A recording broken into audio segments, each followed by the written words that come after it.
How to use a remittance coupon to pay bills.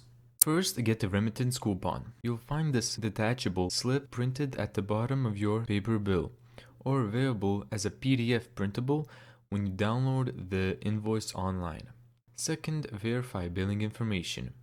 Check your details such as name, full mailing address, and any account or customer number. Ensure it's accurate. Missing or incorrect info can delay crediting. Third, enter payment amount. Simply write the exact amount you owe in the designated box, often labeled amount to pay. No need to add extra. Fourth, choose the payment method. Depending on your region and provider, you can mail it with a check or money order. So that means attach a coupon and drop it in the mail. Pay at a partner location. Some service providers let you pay at banks, kiosks, or post offices, or online payments. Scan or type in the remittance coupon details, account number, coupon code, etc. when paying via the provider's website or mobile app. Fifth, detach the coupon. Carefully tear it off along the perforation and make sure not to rip off required reference numbers or barcodes. Sixth, include payment.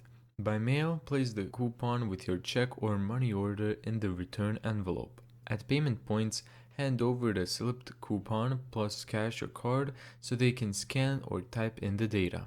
Online, you manually enter key fields from the coupon, your account number, reference code, amount, etc. When it comes to confirming the payments, you can use mail, so USPS tracking or delivery confirmation can help.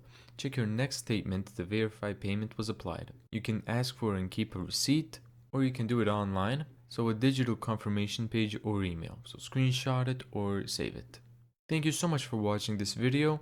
If you found this tutorial helpful, make sure to give it a thumbs up and subscribe.